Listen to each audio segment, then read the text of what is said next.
Answer writing हम लोग शुरू करते हैं ना, तो मैक्सिमम टाइम पे स्टार्टिंग में जब हम लोग तैयारी स्टार्ट करते हैं, जब हमारी स्टार्टिंग में नॉलेज आना स्टार्ट होती है, तो हम लोग ऐसे ही स्टार्ट करते हैं, इधर की ओर से इधर की ओर बढ़ते हैं। सबसे पहले व्हाट, व्हाई, हाउ। जैसे यूपीएससी की प्रिपरेशन की बात कर लेते हैं। सबसे पहले लोग किस लिए परेशान करते हैं कि सर क्या पढ़ें, क्या स्टडी मटेरियल चाहिए, क्या क्या किताबें लगेंगी, कैसे क्या काम होगा, ठीक है। सबसे पहले इस तरह से परेशान हो जाते हैं लोग। डिफरेंट कोचिंग इंस्टीट्यूट, टॉपर, जितने भी लोग मतलब सुझाव देते हैं, रमेश सिंह पढ़ लो, IC ढींगरा पढ़ लो, सारी की सारी उठा ली, पढ़ा कुछ भी नहीं, ठीक है। तो व्हाट के चक्कर में पहले लोग पढ़ते हैं, फिर हाउ कैसे होगा, कोचिंग संस्थानों द्वारा या फिर किसके द्वारा, कौन मुझे पास कराएगा, किसके पास में जाऊँ, स्टडी मटेरियल बढ़िया मिलेगा, ठीक है। उसके बाद हम सोचते हैं कि बनना क्यों है, बस जैसे ही IAS बनेंगे औकात मिलेगा, निधि बत्ती मिलेगी, पैसे मिलेंगे, ठीक है, राजस्व वगैरह से क्या प्राप्तियाँ प्राप्त होंगी, सैलरी मिलेगा, ठीक है, स्टैंडर्ड ऑफ लिविंग बढ़ेगा, ठीक है।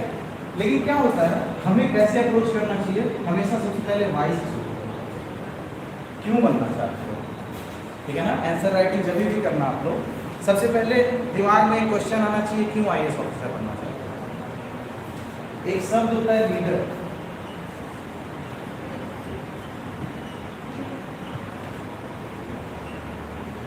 नेता, जिसकी बहुत ज़्यादा कमी है हमारे देश में, ठीक है। नेता मतलब सिर्फ मोदी जी या फिर अमित शाह, ये सारे लोग नहीं होता है। कोई भी ऐसा इंडिविजुअल या फिर ऐसा व्यक्ति जो अपने आसपास के लोगों के भले के बारे में सोचता है, उनके कल्याण के बारे में सोचता है, ऐसा हर एक व्यक्ति नेता है, ठीक है। जो समाज में देखता है कि समाज में इस प्रकार की कमियां, इसे कौन दूर करेगा, तो सबसे पहले अपनी ओर देखता है कि इसे दूर करने का काम किसका है, मेरा है, ठीक है। तो जब भी आप सिस्टमेटिक वे में आंसर राइटिंग करोगे तो इस तरीके से स्टार्ट करना, व्हाई, फिर हाउ, कैसे आप उस चीज़ को अचीव करोगे, क्या क्या सब्जेक्ट्स आपको लेने पड़ेंगे, ठीक है, क्या क्या स्टडी मटेरियल, क्या क्या अप्रोच होनी चाहिए, प्रीवियस ईयर क्वेश्चन पेपर देखोगे, क्या करोगे, ठीक है। दो चीज़ें थी उसमें कि अर्थव्यवस्था और राजव्यवस्था में क्या सुझाव देना चाहोगे, ठीक है, सिस्टम के अंदर। तो प्रैक्टिकल बेसिस पे कोशिश करना कि वो प्रैक्टिकल डेज में जो आप सामना करते हो अपने डे टू डे रूटीन में, वो सारी चीज़ें आंसर में, ठीक है ना। तो वो क्या करता है ना, आंसर को और निखार देता है। करंट जो कोरिलेशन होता है, करंट जो सर्कमस्टांसेस होती है, परिस्थितियाँ होती हैं, उनसे जोड़ देता है। वित्त बाजार की बात करते हैं कि वित्त बाजार की आवश्यकता क्यों, जब भी वो बात करते हैं एक चीज की, बिजनेस की, चार चीजें आवश्यक होती है, land, labour, capital and finance, ठीक है। तो कैपिटल होता है बहुत अहम भूमिका प्ले करता है, ठीक है ना। किसी भी इंस्टीट्यूशन, किसी भी संस्थान के लिए आगे बढ़ाने के लिए पूंजी जो होती है बहुत ही अहम, क्योंकि जाहिर सी बात है, आप कोई भी संस्थान शुरू करना चाहोगे, एक सोलर कंपनी भी शुरू करना चाहोगे, तो आपको किसी की जरूरत पड़ेगी, लैंड की जरूरत पड़ेगी, यानी कि जमीन खरीदने के लिए भी आपको पूंजी की आवश्यकता होती है। लेबर, ह्यूमन रिसोर्स, मानव संसाधन, जो भी आप रिक्रूट करोगे, उनको सैलरी वगैरह दोगे, उसके लिए भी आपको पूंजी की आवश्यकता है। आइडियाज, एंटरप्रेन्योर, अगर जो आप कोई कार की कंपनी खोज रहे हो तो ऑटोमोबाइल इंजीनियर्स रखोगे, खाद की फैक्ट्री खोल रहे हो तो फिर क्या केमिकल इंजीनियर्स रखोगे, उनको भी पैसे आपको देने पड़ेंगे। तो सबसे विशेष जो महत्वपूर्ण योगदान होता है किसका होता है, पूंजी है, यानी कि पैसे का। तो जब भी कंपनियों को ऐसा लगता है कि मार्केट में पूंजी की आवश्यकता है, ठीक है, तो ये किससे प्राप्त करेगी, नागरिकों से, बैंक से,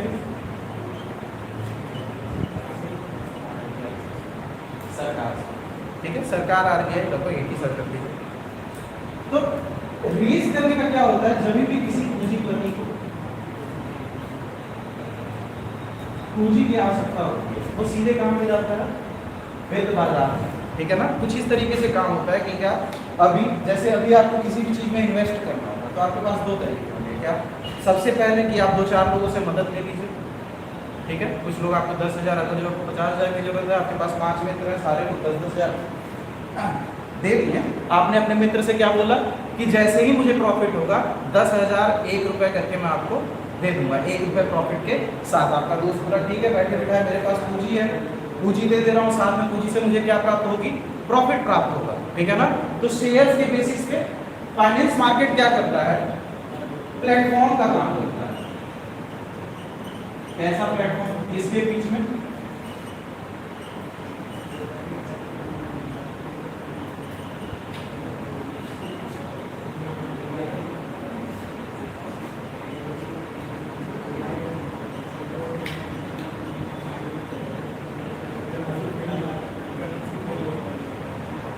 ठीक है, पूंजी प्रदान करने वाले में और जिसको पूंजी की आवश्यकता है, इन दोनों के बीच में ब्रिज का काम करता है। तो इसके अंतर्गत हम लोगों ने क्या समझा था कि दो तरह के बाजार होते हैं। ठीक है, पहला जो बाजार होता है क्या, मनी मार्केट होता है।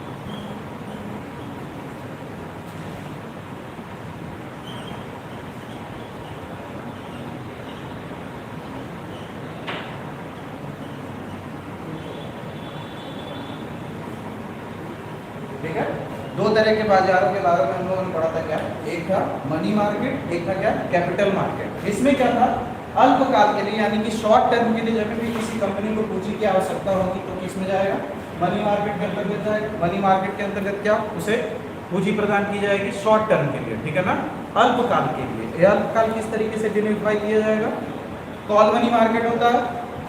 ठीक है, हम लोगों ने स्टडी किया था कि जब भी एक दिन के अंतराल के लिए क्या पूंजी की आवश्यकता होगी तो हम लोग कॉल मनी मार्केट का इस्तेमाल करेंगे। ठीक है, दूसरा हम लोगों ने पढ़ा था क्या, notice money market. Notice money market के अंदर एक दिन से 7 दिन तक के अंतराल। ठीक है, उसके बाद हम लोगों ने पढ़ा था inter bank term money market. ठीक है, इसके अंतर्गत सीपीएल तो सीपीज सीडीज बिल्स के बारे में, ठीक है ना, ट्रेजरी बिल वगैरह 91 दिन 184 दिन, ऐसे करके अभी तक हम लोगों ने यहाँ तक कैश मैनेजमेंट बिल तक खत्म कर लिया था। ठीक है, कंपनियों के लिए पूंजी ये हो गया था, कंपनियों के लिए पूंजी टॉपिक। चलिए समझिए,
ठीक है, समझ लेते हैं इसे। देखिए, जब भी किसी इंडस्ट्री को पूंजी की आवश्यकता होती है, ठीक है ना, किसी भी कंपनी को, टाटा, हिंडाल्को, एल&टी, ठीक है, टीसीएस, विप्रो, जितनी भी कंपनियां हैं, इनको अगर जो पूंजी की आवश्यकता होगी, सिंपली ये दो काम कर सकते हैं। क्या, सिंपल वे में लोन ले सकते हैं, ठीक है, पूंजी की आवश्यकता है, उन्होंने लोन लिया, इन्वेस्ट किया, ठीक है, जैसे ही प्रॉफिट हुआ लोन को रीपेमेंट कर दिया, ठीक है। दूसरी चीज क्या होती है, इसको लोन लेने का दो तरीका होता है। एक बॉन्ड के बेसिस पे क्या होता है, हम लोग शपथ पत्र साइन करते हैं, ठीक है, स्टाम्प वगैरह आप लोग देखते हो कि मैं इतने दिन के लिए फला व्यक्ति से उधार ले रहा हूँ और इतना अंतराल पूरा होने के बाद मैं इन्हें वापस कर दूंगा। ऐसे सिस्टम किसके अंदर आते हैं, बॉन्ड्स के अंदर आते हैं। डिवेंचर्स कुछ ऐसे ही होते हैं, डिवेंचर सिक्योर्ड होते हैं, ठीक है। डिवेंचर्स में ऋण पत्र की तरह काम करते हैं। क्या ये सिक्योरिटी प्रोवाइड करते हैं कि आपने धन का लेन देन व्यक्तिगत किस पार्टी के साथ किया, ठीक है। जब भी पूंजी की बात होती है, ठीक है ना, कैपिटल मार्केट के थ्रू, ठीक है, तो सबसे पहला ये जो होता है पार्टिसिपेटरी कैपिटल होता है। पार्टिसिपेटरी कैपिटल के अंदर आपको भागीदारी प्रदान किया जाएगा। दो तरीके होते हैं इक्विटी के। सबसे पहले इक्विटी समझने का क्या वे है, सपोज दैट मैं एक व्यक्ति हूं, ठीक है, मेरे पास क्या है, 1 एकड़ का जमीन है। मैं इसमें क्या चाह रहा हूं, मेरा रियल एस्टेट का बिजनेस है, ठीक है, डायरेक्टली मैं इसमें क्या चाह रहा हूं कि 100 करोड़ के इन्वेस्टमेंट के साथ मैं इसके ऊपर बिल्डिंग करूं, ठीक है ना, एक मल्टीनेशनल बिल्डिंग खड़ा करूं जिसमें सारी की सारी सुविधाएं मौजूद हो, जो सस्टेनेबल डेवलपमेंट यानी कि सतत विकास पे आधारित हो। बिल्डिंग की जो ऊर्जा आपूर्ति है वो बिल्डिंग स्वयं कर रही है, ठीक है, इस टेक्नोलॉजी के बेस पे नई चीजें होंगी, जनता होगी, देखेगी, एक्साइटेड है कि क्या करती है। इसमें दो चीजें होती है, पहली बार जब कोई कंपनी कैपिटल के लिए मार्केट में आती है तो वो आईपीओ के अंतर्गत आती है, ठीक है ना, और सेकंड टाइम में क्या होता है, एफपीओ के अंतर्गत में आती है। एफपीओ में क्या होता है, पहले पब्लिक को प्रोस्पेक्टस प्रोवाइड किया जाता है। प्रोस्पेक्टस में क्या होता है, सारा विवरण दिया रहता है कि ये अंश पत्र है, ठीक है, इसको आप खरीदेंगे तो इतने अंतराल के बाद इतना आपको मुनाफा दिया जाएगा या फिर इतना आपको नुकसान सहना पड़ेगा, ठीक है। तो जब भी ये होता है, जैसे ये रियल एस्टेट कंपनी है, इसको क्या 100 करोड़ रुपए की आवश्यकता है, किस चीज के लिए, आइडिया क्या है इसका, सस्टेनेबल डेवलपमेंट यानी कि सतत विकास के ऊपर एक बिल्डिंग बनानी है, ठीक है। अब इसका क्या अनुमान है, ये 100 करोड़ की बिल्डिंग बनाएगा, जब इसको सेल करेगा तो इसको कितना मिलेगा, 150 करोड़, ठीक है ना। जो 50 करोड़ का प्रॉफिट उसके अंदर आया है वही वो क्या करेगा, शेयर करेगा किसके साथ, जो उसकी इक्विटी होल्डर्स हैं, ठीक है ना। सबसे पहले ये क्या करेगा, कंपनी अपने आप की लिस्टिंग करवाएगा, कहाँ पे, सेबी के अंतर्गत। लिस्टिंग के अंतर्गत क्या होगा, फाइनल किया जाएगा फला कंपनी को क्या पूंजी की आवश्यकता है। पूंजी निर्माण करने के लिए दो तरीके हैं, ठीक है ना। पहला क्या है, ऋण के आधार पे, तो ऋण लेना तो कैपिटल मार्केट से डायरेक्टली ये एक्सक्लूड हो जाएगा। दूसरा तरीका क्या है, पार्टिसिपेटरी कैपिटल के आधार पे यानी कि भागीदारी के आधार पर। भागीदारी कैसे आप प्रदान करोगे, समता अंश पत्र यानी कि इक्विटी शेयर्स, और क्या है, अधिमान अंश पत्र यानी कि प्रेफरेंस शेयर। इसके अंतर्गत में क्या होगा कि जब भी ये कंपनी जाएगी फाइनेंशियल मार्केट के अंदर अपनी लिस्टिंग करा करके अपना अमाउंट बताएगी, ठीक है ना, इसको क्या करेगा वित्त बाजार छोटे छोटे शेयर्स में बांट देगा, ठीक है ना। 100 करोड़ का है, 100 शेयर्स बनाएगा, इसके 1 करोड़ के 1 शेयर होंगे, जितने भी लोग होंगे उसे खरीदेंगे, जो भी कंपनी का फायदा मुनाफा होगा वो उसे वापस कर देगा। आप समझ रहे हो, कंपनी को पूंजी की आवश्यकता है, निवेशक मार्केट में पड़े हुए हैं, ठीक है, निवेशकों को क्या है, प्रॉफिट कमाना है। सेविंग्स लोग क्यों करते हैं, पूंजी बाजार जब भी वित्त बाजार की बात आती है ये दो चीजों पे आता है, सेविंग, इन्वेस्टमेंट, ठीक है ना। रेट ऑफ सेविंग इन्वेस्टमेंट से डायरेक्टली प्रोपोर्शनल है, आप ऐसा कह नहीं सकते हैं। कई बार ऐसा होता है कि आपके देश में सेविंग रेट्स बहुत ज़्यादा होती है, इंडिया के कंडीशन में स्पेसिफिक बता रहा हूँ। हमारे यहाँ क्या है, अभी जो रिसेंट हमारी जो जनसंख्या है उसमें मिडिल क्लास की जो अपसर्ज होने की संख्या है वो काफ़ी अधिक है। हमारे यहाँ मिडिल क्लास जो है वो बहुत ज़्यादा है, ठीक है ना। गरीब और अमीर के बीच में बुर्जुआजी क्लास होता है जो डिमांड को क्रिएट करता है। जब भी क्रांति आती है किसी भी समाज में, किसी भी सोसाइटी में, तो वो कौन कॉज करता है, वो मिडिल क्लास ही करता है, ठीक है ना। तो मिडिल क्लास बहुत ही इंपॉर्टेंट रोल प्ले करता है जब भी अर्थव्यवस्था या फिर राज्य व्यवस्था की बात आती है। तो क्या होता है कि वो वित्तीय रूप से स्ट्रॉन्ग नहीं होते हैं, बल्कि क्या होते हैं, लेकिन बहुत महत्वपूर्ण भूमिका प्ले करते हैं किसके अंदर, जीडीपी के अंतर्गत। तो पूंजी का निर्माण हो गया, रियल एस्टेट कंपनी ने डायरेक्ट पूंजी निर्माण कर रही है, उसके बाद किस आधार पे, दो आधार है उसके अंदर, इक्विटी शेयर्स यानी कि समता अंश पत्र। समता अंश पत्र के अंदर क्या होता है, एक निश्चित दर पर मुनाफा नहीं दिया जाता है, कोई फिक्स रेट नहीं रहता है। इसमें क्या होता है एक तरफ कंपनी है, उस दूसरी तरफ कौन है, उसके निवेशक, ठीक है ना, इन्वेस्टर। जितने भी इन्वेस्टर हैं, इन इन्वेस्टर को सिक्योर करने की जिम्मेदारी कुछ निश्चित संस्थाओं द्वारा की जाती है, जैसे कि सेबी, ठीक है ना, जो कि रिजर्व बैंक ऑफ इंडिया द्वारा रिक्रूट किया गया है वित्त बाजार की संरचनाओं का देखरेख करने के लिए। सिक्योरिटी एक्सचेंज मार्केट, डिपॉजिटरी होती हैं एनडीएस जो कि पैन कार्ड वगैरह आपका बनाती हैं, ठीक है ना। तो ये सारी संस्थाएं जो होती हैं वित्त बाजार के रेगुलेशन के लिए, विनियमन के लिए जिम्मेदार होती हैं। इसके अंतर्गत क्या होता है, अंशपत्र के अंतर्गत इसमें क्या होता है, इक्विटी शेयर्स होती है, मतलब कि क्या, इक्वल वैल्यू होती है, ऑनरशिप मिलती है। इसमें क्या मिलता है, मताधिकार मिलता है, ठीक है ना, वोटिंग राइट्स आपको मिलते हैं। सपोज दैट अब मैं कोई कंपनी, ठीक है ना, ये 100 करोड़ की आवश्यकता है, इसका 40% मेरे पास मौजूद है, 60% मैं वित्त कर रहा हूँ किसके द्वारा, वित्त बाजार के द्वारा, ठीक है ना, वित्त बाजार के द्वारा उसका वित्तीयन मैं 60% कर रहा हूँ। जब भी मैं ऐसे कंपनी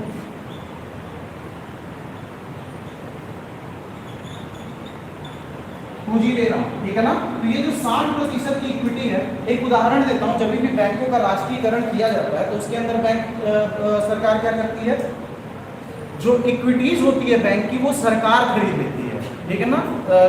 राष्ट्रीयकरण के अंतर्गत क्या होती है, वो इक्विटीज सरकार खरीदती है। जब भी निजीकरण की बात होती है तो इक्विटीज कौन खरीदता है, प्राइवेट सेक्टर के लोग खरीदते हैं, समझ रहे हो आप। तो क्या होता है, आप समझ रहे हो कि राष्ट्रीयकरण किस तरह से हो रहा है, आप जो बैंक का मालिकाना हक है सरकार के हाथ में ले रहा हूं, मतलब कि क्या हो रहा है, राष्ट्रीयकरण हो रहा है, ठीक है ना। इक्विटी शेयर्स के अंतर्गत में इसी तरीके से होता है, आप क्या होते हो, पूंजीपति हो, जिससे भी आप पूंजी ले रहे हो उसको एक तरह से मालिकाना हक दे रहे हो। जो भी प्रॉफिट लॉस होगा आप साथ में मिलकर के शेयर करोगे, ठीक है ना। जब भी आप निवेश करोगे तो तीसरी चीज क्या होती है, हानि में भागीदारी होती है, जो भी लॉस होगा, ठीक है ना। इक्विटी शेयर्स है, इसमें आपको वोटिंग राइट्स मिल रहे हैं, मतलब कि आप कंपनी के साथ बैठ सकते हो, मेंबर्स के साथ उनको क्या सुझाव प्रदान कर सकते हो कि मार्केट में आप किसी तरह की व्यवस्था लेकर के आइए जिससे क्या होगा, प्रॉफिट ज्यादा होगा। अब क्या होगा, ये प्रोजेक्ट है, ये प्रोजेक्ट में काम करने में इसका अनुमान कितना था, 150 करोड़ का रुपया, लेकिन प्रोजेक्ट तैयार होने के बाद कितना मिल रहा है, 125 करोड़। जो इसमें इक्विटी शेयर्स वाला बनता होगा बोलेगा कि अनुमान तो इतने प्रॉफिट का था, हो रहा है कितना, 125 करोड़। अब ये क्या होगा, इसको तो वोटिंग राइट्स मिल रखी है, अब ये क्या करेगा, पैनल के साथ बैठेगा, कहेगा सर देखो सिर्फ सतत विकास से काम नहीं चलता है, बिल्डिंग में कुछ और चीज आप डालो और इसका रेट बढ़ाओ, ठीक है ना। तो हम लोग स्मार्ट सिटी के अंतर्गत हम लोग टाउन प्लानिंग के अंतर्गत बिल्डिंग में क्या किए, जितने भी इन्वायरमेंटल क्राइटेरिया, मतलब पर्यावरण से जुड़े जितने भी संबंध है, जैसे कि रेन वाटर हार्वेस्टिंग, ठीक है ना, बरसात के जल को क्या वो अपने आप ग्रहण करके उसके बाद क्या रिसाइकिल करके खुद उस बिल्डिंग में यूज किया जाएगा, इस तरह की कुछ टेक्नोलॉजी, आप समझ रहे हो।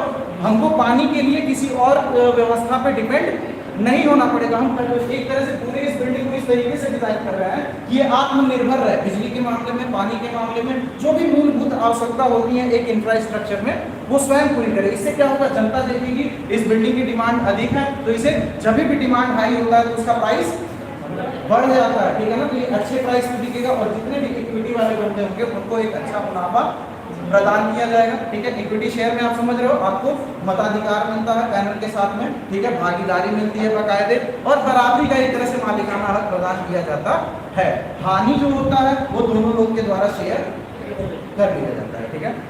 जब अधिमान अंश पत्र की बात करते हैं, मतलब कि प्रेफरेंस शेयर की बात करते हैं, जब भी प्रेफरेंस शेयर की बात करते हैं सबसे पहली चीज क्या होती है, एक निश्चित दर पे आपको मुनाफा प्रदान किया जाएगा।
समझ लेते हैं इसको, प्रेफरेंस शेयर को। इक्विटी शेयर के अंदर आप क्या देख रहे हो, समता। समता का मतलब क्या होता है, समानता, ठीक है ना।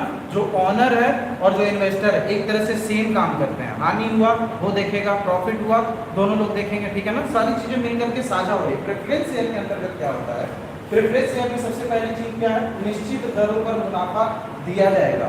लोग इसीलिए इन्वेस्ट प्रेफरेंस शेयर में ज्यादा करते हैं, क्योंकि क्या होता है, प्रॉफिट फिक्स होता है। क्या है कि आप इन्वेस्ट कर रहे हो, वहां पे सिक्योरिटी प्रोवाइड की जाएगी कि आपको एक निश्चित दर पे मुनाफा प्राप्त होगा। जो रिक्रूटेड कंपनी होती हैं, लिस्टेड होती हैं, जो अच्छी कंपनियां होती हैं, जो बराबर फायदे ही देती हैं, वो प्रेफरेंस शेयर काफी यूज करती है, हानि में भागीदारी नहीं होती है, ठीक है ना। सपोज दैट आपने इन्वेस्ट किया, इक्विटी इस कंपनी खरीदी, L&T है, इसकी आपने इक्विटी खरीदी, L&T को भारी नुकसान हो गया, तो इस नुकसान में आप भागीदारी जी डीमैट के अकॉर्डिंग से देखिए, दो तरीके होते हैं। भौतिक रूप से आप शेयर्स एंड इक्विटी खरीद सकते हो वित्त बाजार में जाकर के, ठीक है। दूसरा चीज होता है इलेक्ट्रॉनिक तरीके से। इलेक्ट्रॉनिक तरीके में क्या होता है, यही जो शेयर्स होते हैं, यही जो इक्विटी होते हैं, इन्हीं को इलेक्ट्रॉनिक में कन्वर्ट कर दिया जाता है, ताकि आप कहीं से भी उसका लेन देन ट्रांजेक्शन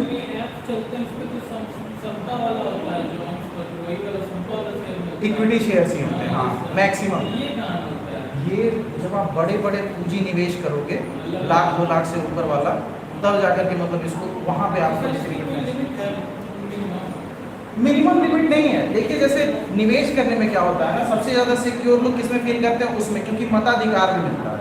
आप समझ रहे हो, जैसे कंपनी के साथ आप सुझाव दे सकते हो कि नहीं सर आप ऐसे नहीं ऐसे करो, समझ रहे हो।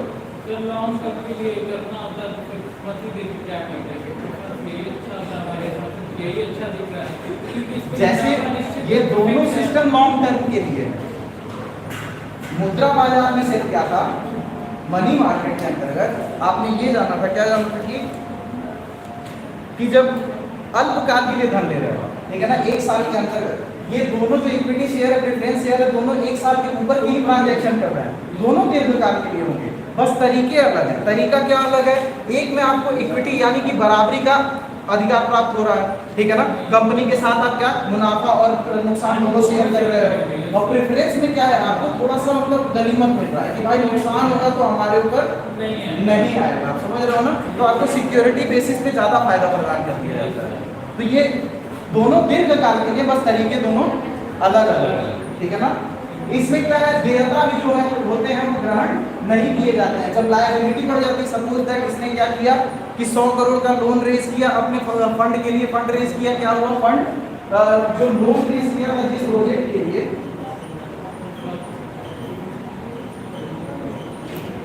वो फ्लॉप हो गया, मतलब यहाँ पे नुकसान हो गया। तो जो भी देयता इस कंपनी के ऊपर आएंगे वो ग्रहण नहीं किए जाएंगे और इसमें मताधिकार नहीं मिलता है, ठीक है ना। ये है प्रेफरेंस शेयर के अंदर। और अगला देखते हैं हम लोग, भारत में इक्विटी बाजार की क्या संरचना होती है। अब डिटेल में हम लोग इसको देखेंगे तब समझ में आएगा कि इक्विटी बाजार किस तरीके से काम करता है।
क्या हो गया भाई,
देखते हैं भारत में यानी कि इंडिया में, भारत में इक्विटी बाजार की क्या संरचना है, इस चीज़ को हम लोग समझ लेते हैं। इक्विटी बाजार के बारे में अभी हम लोगों ने देखा क्या, इक्विटी शेयर्स यानी कि अंश पत्र के आधार पर क्या कंपनियां इस्तेमाल करती हैं पूंजी को रेज करने के लिए, कैपिटल रेज करने के लिए। जब भी हम लोग इक्विटी मार्केट की बात करते हैं, ठीक है ना, समता बाजार की बात करते हैं, तो दो तरीके की बात होती है। क्या, पहला होता है प्राइमरी मार्केट यानी कि प्राथमिक बाजार, ठीक है ना। दूसरा होता है क्या, ओल्ड इशू मार्केट यानी कि सेकेंडरी मार्केट के अंतर्गत जो पुराने होते हैं उनको दोबारा इशू किया जाता है। नई नई कंपनियां जब भी लॉन्च करती हैं उसके अंतर्गत में क्या होते हैं, IPO, FPO, OFS, private placement या आईपी राइट्स, ठीक है। अब हम लोग समझते हैं इन सब चीज़ों को डिटेल में। इक्विटी मार्केट की जब भी हम लोग बात करते हैं, ठीक है ना, तो सबसे पहले यदि कंपनियां इक्विटी देती हैं, सबसे पहले स्टार्टिंग में नए मार्केट में इक्विटी रेज करती हैं, तो ये कहाँ पे रेज करती हैं, प्राथमिक बाजार के अंतर्गत यानी कि प्राइमरी मार्केट के अंतर्गत सबसे पहले कैपिटल रेज किया जाता है। सपोज दैट मैं नई कंपनी हूँ, मुझे पहली बार पूंजी की आवश्यकता है, तो मैं कहाँ पे जाऊँगा, प्राइमरी मार्केट के अंतर्गत में जाऊँगा, ताकि मेरी प्राइमरी मार्केट का एग्जाम्पल सपोज दैट वही प्रोजेक्ट, अगर जो लार्सन एंड टर्बो को अभी क्या मेट्रो प्रोजेक्ट डालना है, ठीक है ना, सपोज दैट एक नया एकदम रिफ्रेश प्रोजेक्ट है, कंपनी पुरानी है, प्रोजेक्ट नया है, इस प्रोजेक्ट के लिए पूंजी इनको लाना है, पहली बार इस प्रोजेक्ट को लेकर के मार्केट में आएंगे, तो ये प्राथमिक बाजार के अंतर्गत में जाएंगे। अब अभी क्या, ये प्रोजेक्ट मेट्रो वाला स्टार्ट हो गया है, चालू हो रहा है। अब चालू होने के बाद क्या हुआ, पूंजी की कमी आ गई। हमने अनुमान लगाया था कि 100 करोड़ में हम मेट्रो प्रोजेक्ट तैयार कर देंगे, लेकिन क्या हो रहा है कि समय के आधार पे जो बिल्डिंग मटेरियल है, जैसे सीमेंट हो गया, छड़ हो गया, ठीक है ना, बालू हो गया, इन सब की कीमत 2010 में कितनी थी, कम थी, अब क्या है 50% बढ़ गई है। तो ऐसी परिस्थिति में क्या होगा, कंपनी को नई पूंजी की आवश्यकता होगी, फिर से कैपिटल रेज करेगा, तो फिर वो कहाँ पे जाएगा, ऑलरेडी पूंजी रेज कर चुका है एक बार प्राथमिक बाजार में, अब दोबारा जब वो कार्रवाई करेगा तो फिर कहाँ पे जाएगा, सेकेंडरी मार्केट के अंदर, ठीक है ना, द्वितीय बाजार के अंतर्गत वहां पे जाएगा, वहां पे ओल्ड इशू फिर से रेज करेगा कि हमारे इतने स्टॉक है, पहले कितने थे, 100 रुपए के बिक रहे थे, अब इनकी कीमत कितनी हो गई, 150 रुपए हो गई, ठीक है ना। तो 100 रुपए का जो इक्विटी है 150 रुपए में बिक रहा है, तो 50 रुपए प्रॉफिट कर रही है कंपनी, वही उसकी पूंजी बनेगी। और जो व्यक्ति, जो पुराना व्यक्ति अभी देख रहा है कि ये कंपनी डूब रही है, इसके प्रोजेक्ट में कुछ खास फायदा नहीं हो रहा है, ये क्या करेगा, इसको इक्विटी को बेच देगा, कितने में, 98 रुपए में, 99 रुपए में, या फिर 105 रुपए में। उसको बढ़िया ग्राहक मिल गया तो हो सकता है 140 रुपए में बेच दे, समझ रहे हो आप। तो ये जो क्या करते हैं, मार्केट को देख करके स्पेकुलेशन करते हैं ना, सट्टेबाजी करते हैं, उनको बोलते हैं सटोरी, ठीक है ना। जब ये मार्केट अप होती है, ठीक है, तो इसको ये और बढ़ावा दे देते हैं, ठीक है ना, ये मार्केट को और तेज कर देते हैं। जब मार्केट गिरते रहता है तो ये क्या करते हैं, तेजी से बेचना स्टार्ट कर देते हैं, तो मार्केट और ज्यादा गिरने लगती है, ठीक है ना। तो कभी कभी आप देखते हो कि स्टॉक मार्केट के अंतर्गत जब क्रैश होना शुरू होता है तो लगातार क्रैश होता है। जब भी क्या होती है, गवर्नमेंट पॉलिसी चेंज होती है, सरकारी नीति चेंज होती है, दूसरा वॉर छिड़ जाता है, ठीक है, या फिर कोई आपातकाल आ जाता है, मतलब ऐसी अनकंडीशनल परिस्थिति उत्पन्न हो जाती है जिसका अनुमान हमने पहले से नहीं लगाया था, और क्या हुआ, आज वो परिस्थिति आ गई है जिसकी वजह से हमें उसका सामना करना पड़ रहा है, डिजास्टर मैनेजमेंट करना पड़ रहा है, जिसकी वजह से क्या पूंजी की आवश्यकता बढ़ रही है। स्टॉक मार्केट के अंतर्गत तो क्या देखेंगे, मार्केट क्रैश कर रहा है, इस समय सारी कंपनियां डूबेगी। जैसे उदाहरण के तौर पे आप कोविड-19 के टाइम पे आप देख लेते, सारे लोगों को पता था कि लॉकडाउन रहेगा, 8-10 महीने तक रियल एस्टेट का कोई भी काम नहीं होना है, तो रियल एस्टेट कंपनियां बहुत ज्यादा पूंजी अपना खोना शुरू कर दी, लोग बहुत तेजी से शेयर्स बेचना शुरू कर दिए थे, इसलिए शेयर की जो कीमत होती है कंपनियों की वो कम हो जाती है। सरकार ने ये देखा कि स्टॉक मार्केट अगर जो क्रैश कर जाएगा, इंडिया है अभी डेवलपिंग कंट्री, विकासशील देश है, इसकी आवश्यकता क्या है, पूंजी निर्माण करना, इंफ्रास्ट्रक्चर डेवलप करना, मानव संसाधन का विकास करना, रोजगार उत्पन्न करना। अगर जो आप सोचो ऐसा देश जो अभी विकासशील कंडीशन में है, उसका इंडस्ट्रियल फेज खराब हो जाए, मतलब औद्योगिक फेज ही खराब हो जाए, किसी भी राष्ट्र के विकसित होने का फेज क्या होता है,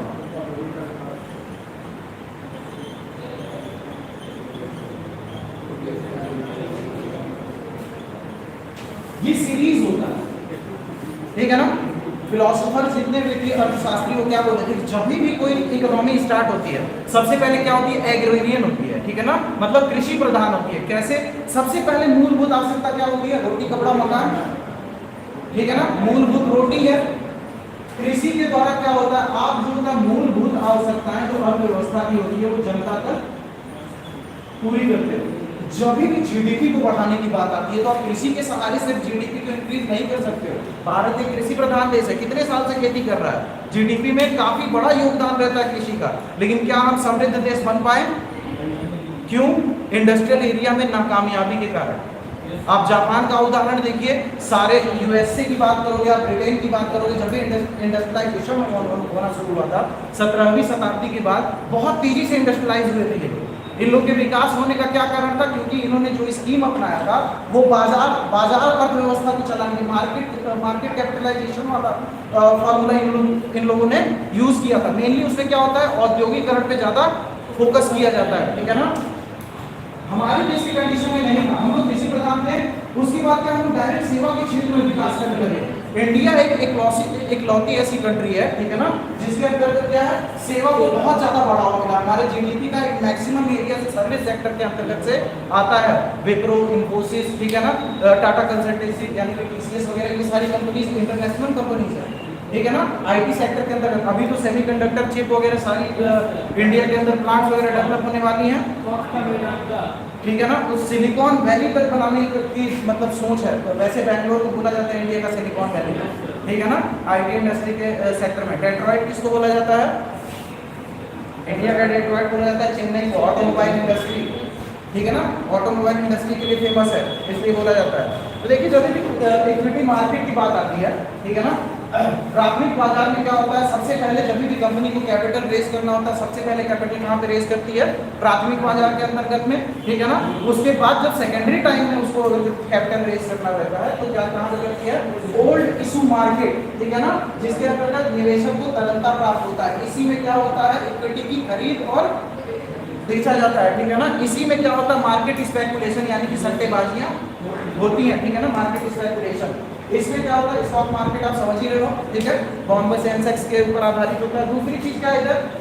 सबसे पहली जो बात आती है आईपीओ, ठीक है ना, इनिशियल पब्लिक ऑफरिंग। जब कोई कंपनी पहली बार जनता के समक्ष इक्विटी बेचने का प्रस्ताव करती है तो ऐसे कंडीशन को क्या बोलते हैं? Initial public offering. मतलब सबसे पहली बार जनता के सामने प्रस्ताव रखा जाता है, प्रोस्पेक्टस रखा जाता है कि सर हमारा ये प्लान है, हमारा ये आइडिया है, आप अगर जो अच्छा समझो तो इसमें निवेश करो, आपके ऊपर इतने परसेंट के हिसाब से या फिर इतने रेट के हिसाब से आपको प्रॉफिट प्रदान किया जाएगा, ठीक है ना। दूसरी चीज क्या है? एफपीओ। एफपीओ क्या होता है?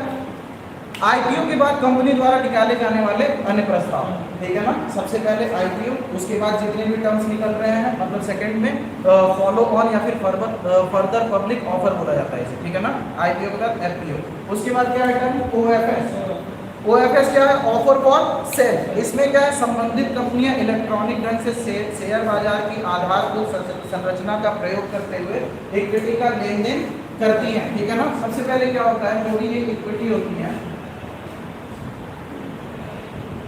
इनको डीमैट के द्वारा इलेक्ट्रॉनिक फॉर्म में कन्वर्ट किया जाता है, ठीक है ना। ये भौतिक रूप से होती हैं कंपनियां, भौतिक रूप से पहुंचती हैं वित्त बाजार के अंतर्गत, उनको डीमैट के द्वारा क्या किया जाता है? इलेक्ट्रॉनिक फॉर्म में कन्वर्ट किया जाता है। इन्हीं का जो मार्केट में लेन देन होना स्टार्ट हो जाता है, ठीक है ना। जब भी क्या होता है? बाजार में इक्विटी को बेचा जाता है तो ऐसे कंडीशन को हम लोग क्या बोलते हैं? ओएफएस है, मतलब कि ऑफर फॉर सेल। मतलब कि क्या हो रहा है? आईपीओ एफपीओ के बाद कंपनी ने क्या अपने शेयर्स को बेचने का, इक्विटी को बेचने का प्लान किया है, तो वो किसके अंतर्गत में आएगा? ओएफएस के अंतर्गत में। प्राइवेट प्लेसमेंट क्या होता है? एक कंपनी द्वारा क्या कुछ चयनित निवेशकों को अपनी इक्विटी बेचती है। अब क्या होता है? प्रेफरेंस बेसिस पे काम होता है। आप लोगों ने क्या देखा था? एक बैंकिंग सेक्टर में मैंने क्या बताया था, इसमें गुड बोरोवर्स को बैंक ज़्यादा ध्यान देती है, उनको क्या विशेष छूट देती है इंटरेस्ट रेट पे, ताकि वो ज़्यादा से ज़्यादा लोन लें और बैंक ज़्यादा से ज़्यादा प्रॉफिट कमाए। अब आप जान गए हो कि ये कुछ विशेष हमारे इक्विटी होल्डर्स हैं, ये हमेशा मेरी कंपनी में ट्रस्ट दिख रहा है। अब जैसे मैं हूँ, क्या है, मुझे दिख रहा है कि एल&टी एक ऐसी कंपनी है जो हमेशा प्रॉफिट कमा रही है, ठीक है ना। मार्केट के अंदर कभी भी इसका नुकसान नहीं हो रहा है। जब भी मैं एल&टी, टाटा की सब रिलायबल कंपनियों में इन्वेस्ट करूंगा तो मिनिमम चांस है कि मुझे नुकसान है कि नहीं। तो मैं क्या करूंगा? लगातार उसमें निवेश करूंगा। जब भी मैं कंपनी को लगातार पूंजी प्रदान करूंगा बड़ी मात्रा में, कंपनी के नजर में मैं एक अच्छा इक्विटी होल्डर हो जाऊंगा, ठीक है। कंपनी ऐसे कंडीशन में क्या करेगी?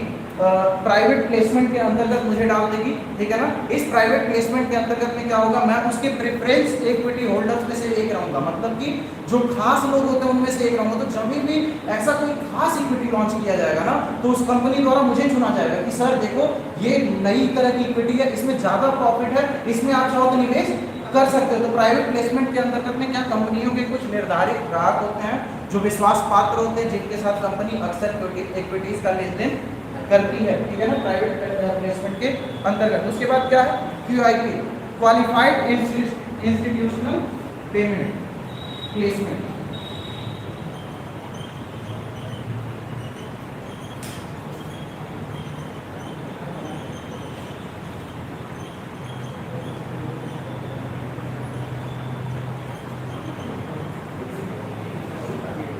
इसके अंतर्गत कुछ चुनिंदा संस्थाओं को इक्विटी बेचा जाता है।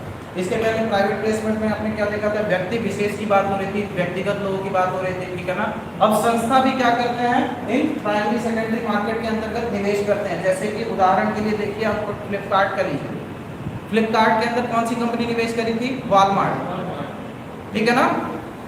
एक फॉरेन कंपनी है, उसने क्या किया था, फ्लिपकार्ट के इक्विटीज को खरीदा और मालिकाना हक उसे मिला, ठीक है। अब प्रॉफिट के अंतर्गत दोनों लोग शेयर करेंगे, ठीक है ना। प्रॉफिट दोनों, अब इक्विटी दोनों होल्ड कर रहे हैं, मतलब कंपनी एक है, मालिक क्या, मालिकाना हक इस कंपनी के ओनर ने क्या किया है, बेच दिया। मतलब जितना काम अभी ये कर रहा है ना, जितना मैनेजरियल वर्क है अंडरग्राउंड लेवल पे, वो वही कंपनी कर रही है, ठीक है ना।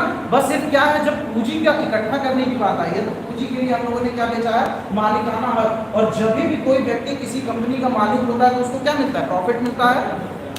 जो ऑनर रहता है वो कंपनी से जितना भी कंपनी में प्रोसेस होता है, जितना भी संस्करण होता है, उसका फायदा किसको मिलता है, ओनर को, मालिक को, ठीक है ना। तो शेयर्स के अंतर्गत यही, जब भी आपको ओनरशिप प्रोवाइड की जाएगी, मालिकाना हक प्रदान किया जाएगा, तो उसके अंतर्गत क्या, आप हानि लाभ दोनों शेयर करोगे। तो कुछ संस्था होते हैं, विशेष संस्था होते हैं, जैसे कि अब फ्लिपकार्ट के लिए वॉलमार्ट क्या हो जाएगा, विशेष संस्थाओं के अंतर्गत आ जाएगा। क्या फ्लिपकार्ट जब डूब रहा था उस समय उस कंपनी ने निवेश किया था, आप समझ रहे हो, उसके क्रिटिकल समय में उसको पूंजी प्रदान किया था, ठीक है। तो ऐसी संस्थाएं क्या होती हैं, प्रेफरेंस बेसिस पे आती हैं। तो जब भी फ्लिपकार्ट क्या करेगा, निवेश करना, पूंजी के लिए क्या आवश्यकता, पूंजी बाजार में जाएगा, तो सबसे पहले प्रेफरेंस किसको देगा, उन संस्थाओं को जो लगातार उनके साथ जुड़ी हुई है प्रेफरेंस बेसिस पे, उनको क्या बोला जाता है, क्वालिफाइड इंस्टीट्यूशनल प्लेसमेंट, ठीक है। लास्ट जो है राइट इशू में, एक कंपनी वाले पहले इक्विटी धारकों को नई इक्विटी देती है, ठीक है ना। सपोज दैट मैं हूँ L&T में ऑलरेडी इन्वेस्ट कर चुका हूँ, ठीक है। L&T देख रही थी कि बढ़िया बंदा है, तो L&T क्या नए इक्विटीज भी मुझे प्रोवाइड करेगी कि सर नया नया प्रोजेक्ट लॉन्च हो रहा है। अभी हैदराबाद में आप लोगों ने इन्वेस्ट किया था, तो वहाँ पे हम लोगों ने अच्छा प्रदर्शन किया, हम लोगों ने भी फायदा कमाया, आप लोगों ने भी फायदा कमाया, क्यों ना चलिए अहमदाबाद में भी करते हैं, अहमदाबाद में करते हैं, वहाँ पे भी आप अपनी इक्विटीज दीजिए, वहाँ पे भी ऐसे जिस तरह से फायदा होगा तो हम दोनों आपस में शेयर कर लेंगे। तो भारत की इक्विटी बाजार की संरचना कुछ इस प्रकार से है, ठीक है। जो आईपीओ और प्राइवेट प्लेसमेंट, तो जो आईपीओ और सीबीआई करती है, जो प्लेसमेंट कंपनी देती है, नहीं, ये सारे की सारी विनियमन इनका जिसके अंतर्गत होगा, सेबी के भी अंतर्गत तो सर तो दोनों में अलग कैसे हुआ, क्योंकि उसमें भी अगर कंपनी में आईपीओ करता है, मतलब उसको अप्लाई करके सबको तो मिलता नहीं, वो भी किसी को मिला, और ये भी इसमें भी कुछ लोगों को ही दिया जाता है, लोगों को भी दिया जाता है। देखिए अब इसके अंतर्गत क्या होता है, सपोज दैट मैं एक कंपनी हूँ, मुझे पूंजी चाहिए, तो सबसे पहले मुझको अपनी लिस्टिंग करानी होगी, कहाँ पे, जो संस्था इसका विनियमन कर रहा है, मतलब कि सेबी के पास, ठीक है। जैसे ही मैं सेबी में अपने आप की लिस्टिंग कराऊंगा, वैसे ही वहाँ पे क्या बॉम्बे सेंसेक्स पे मेरा नाम छोड़ना शुरू हो जाएगी, फला संस्था को पूंजी की आवश्यकता है, ठीक है। अब क्या होता है, रेगुलेशन के अंतर्गत आप आ गए, आपकी लिस्टिंग हो गई, पूंजी बाजार के अंतर्गत में आप एक ऐसी संस्था हो जिनको पूंजी की आवश्यकता है। अब इसमें क्या हो, आपको फर्स्ट टाइम पूंजी प्राप्त करनी है, ठीक है ना। पहली बार आप गए हो कि क्या मैं वित्त बाजार में पहली बार आया हूँ, इनिशियल पब्लिक ऑफरिंग है, तो उसके अंतर्गत आईपीओ और एफपीओ के अंतर्गत आप क्या मार्केट में अपनी इक्विटीज को लेकर के आते हो। इसमें क्या है, अब इसके बाद एक बार लिस्टिंग होने के बाद अब ये कंपनीज का राइट्स हो जाता है कि वो अपनी इक्विटीज को किस तरीके से बांटती हैं। आईपीओ में अगर जो वो इनिशियल पब्लिक ऑफरिंग कर रही है, तो ऑफरिंग करने के पीछे क्या शर्त होगी, वो सेबी नहीं डिसाइड करेगा, कौन डिसाइड करेगा, वो कंपनी का मैनेजमेंट खुद, क्योंकि प्रॉफिट नुकसान को सेबी डिसाइड नहीं कर सकता है। प्रोजेक्ट आपका है, नुकसान आपको होगा, सेबी की क्या सिर्फ जिम्मेदारी है, जितने भी इन्वेस्टर है, जितने भी निवेशक हैं, उनका नुकसान नहीं होना चाहिए। समझ रहे हो? अब पता चला कंपनी ने पूंजी बनाई, पूंजी बना करके लेके निकल गई, बंदा आप शेयर लेके टहल रहा है, भाई खरीद लो, भाई खरीद लो, तो क्या क्या मतलब, उसका कोई प्रेफरेंस है? नहीं। इक्विटी बाजार का एक तरह से पूर्णतः योगदान नहीं हो पाएगा। ठीक है, अगला जो है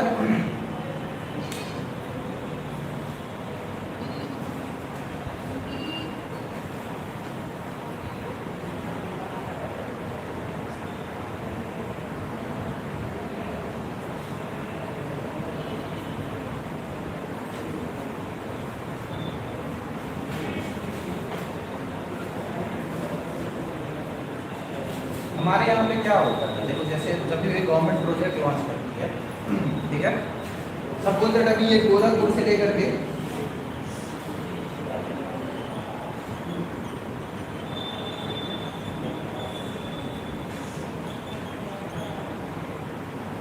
गोरखपुर से बनारस तक 4 लेन बन रहा था, ठीक है, बीच में प्रोजेक्ट रुक गया था। होता क्या है एक्चुअली में, जैसे ही पीपीपी के अंतर्गत,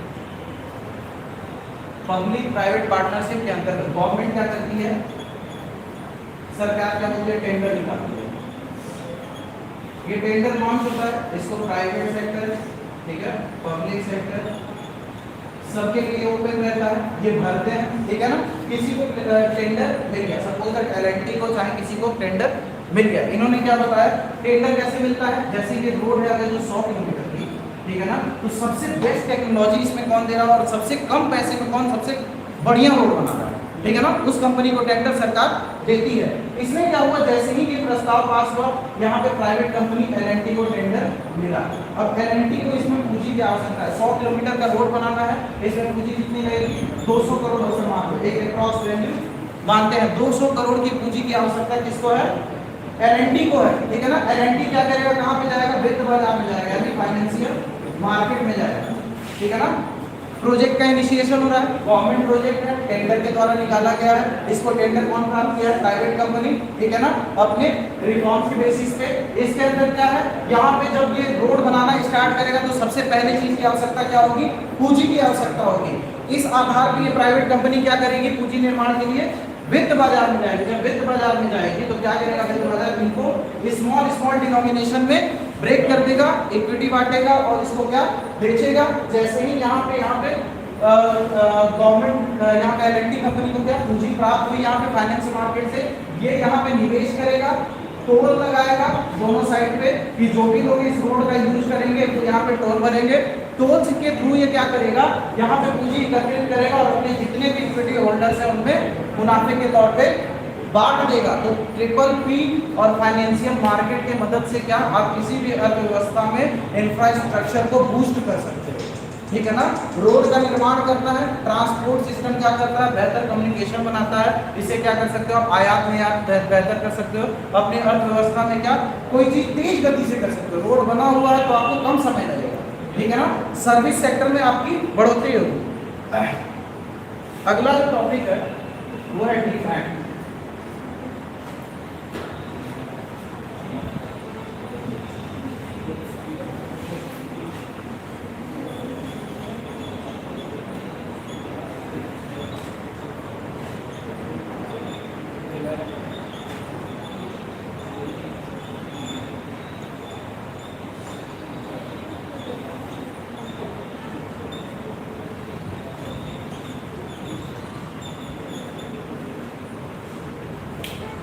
जब भी हम लोग डीमैट की बात करते हैं तो इस प्रक्रिया के थ्रू क्या करते हैं हम लोग कि जो भी इक्विटी भौतिक फॉर्म में होती है इसको क्या हम कन्वर्ट करते हैं किसमें, इलेक्ट्रॉनिक फॉर्म में, ताकि इसका जो ट्रांजेक्शन भी हम लोग डिजिटलाइजेशन करते हैं किन्हीं चीज़ों का, तो उसमें क्या होता है 2-3 चीज़ों का फायदा हमें इंस्टेंट मिलता है जैसे ही हम डिजिटलाइज करते हैं चीज़ों को। सबसे पहले क्या, पारदर्शिता बढ़ती है, मतलब जितने भी आप ट्रांजेक्शन करोगे वो आपके सामने होंगे, ठीक है ना। दूसरी चीज़ क्या, अकाउंटेबिलिटी यानी कि उत्तरदायित्वता बढ़ती है, ठीक है। जो भी आप ट्रांजैक्शन कर रहे हो वो क्या है, गवर्नमेंट या फिर जो विनियमन कर रही है संस्था उसके रेगुलेशन के अंतर्गत है। तो जो भी आप ट्रांजैक्शन करोगे वो क्या नियम कानून के दायरे में करोगे। तीसरी चीज क्या होती है डिजिटलाइजेशन, क्या कि जो भी सर्विस आप प्रोवाइड कर रहे हो उसमें स्पीड आ जाता है। क्या पहले आप मनी ऑर्डर अगर जो करते थे तो यहाँ से अहमदाबाद पैसे भेजने में आपको 3-4 महीने लग जाते थे, अभी आप फोन पे करते हो 1 सेकंड के अंदर पैसा वहां पे पहुंच गया। ठीक है, टेक्नोलॉजी का इनोवेशन है। ठीक है, टेक्नोलॉजी हम लोग जब भी किसी सिस्टम के अंदर डालते हैं तो क्या उसकी इफिशियंसी को बढ़ाने के लिए डालते हैं। ठीक है ना, उसकी क्या बोलते हैं, हाँ, सक्षमता को बढ़ाने के लिए करते हैं हम लोग। ठीक है ना, तो जब भी डीमैट के अंतर्गत हम लोग क्या करते हैं, भौतिक जो इक्विटी होता है उनको इलेक्ट्रॉनिक फॉर्म में कन्वर्ट करते हैं।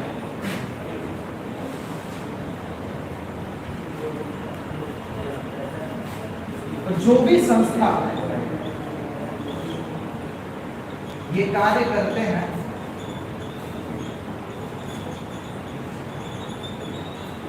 उनको क्या बोलते हैं, डिपॉजिटरी। ठीक है ना, जो भी संस्था, वित्तीय संस्था डीमैट करने का कार्य करते हैं, ठीक है ना, उसको हम लोग क्या बोलते हैं, डिपॉजिटरी। ठीक है, भारत में ये क्या है, पहले नंबर पे है NSDL।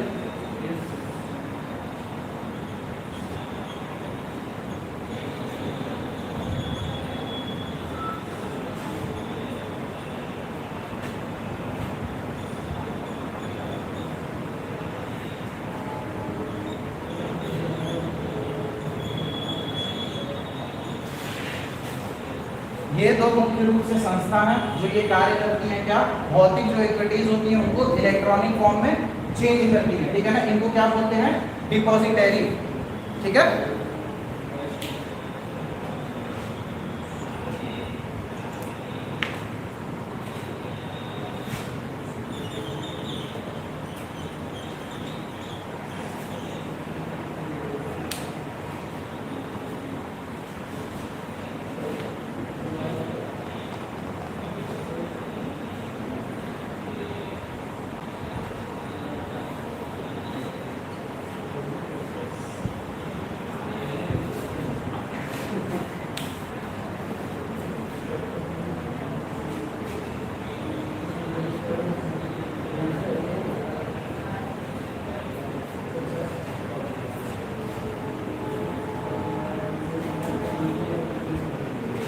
यूरो इशू देखने के पहले एक चीज को देख लेना है।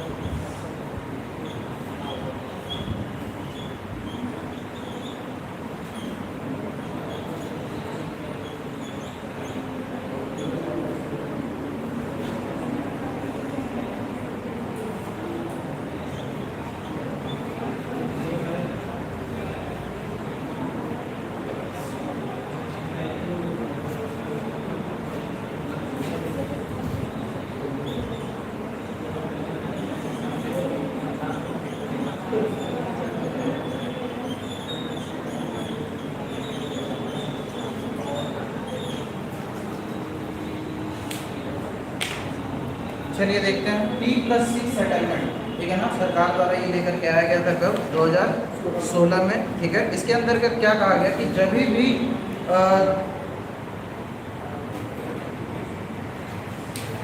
भी कोई कंपनी क्या करती है, IPO FPO रिलीज करती है, तो उसको क्या 6 दिनों के पहले, मार्केट क्लोज होने के 6 दिनों के पहले लिस्टिंग कराना अनिवार्य होता है। अगर ये लिस्टिंग नहीं कराएगी तो इसका क्या नुकसान होगा, इसको ट्रांजैक्शन करने में दिक्कत आएगी। क्या ये ट्रांजैक्शन नहीं कर पाएगा। जब भी T+6 सेटलमेंट की हम लोग बात करते हैं तो इसके अंतर्गत क्या करती हैं कंपनियां कि अपने आप की लिस्टिंग कराती हैं। इस सेटलमेंट के अंतर्गत, लिस्टिंग के अंतर्गत क्या होता है, ये लोग मार्केट के अंदर क्या होते हैं, आ जाते हैं और क्या होता है, इनकी कार्रवाई शुरू हो जाती है।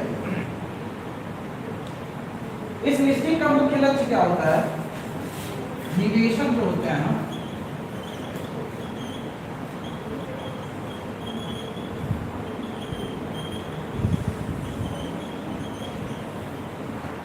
निवेशक को सुरक्षा प्रदान करना, ये मुख्य कारण होता है। ठीक है ना, T+6 सेटलमेंट के अंदर क्या होता है, IPO FPO की लिस्टिंग कराई जाती है जिससे मार्केट में इनको पूंजी रेज करने में आसानी होती है। ठीक है, अब आते हैं हम लोग यूरो इशूज के अंतर्गत।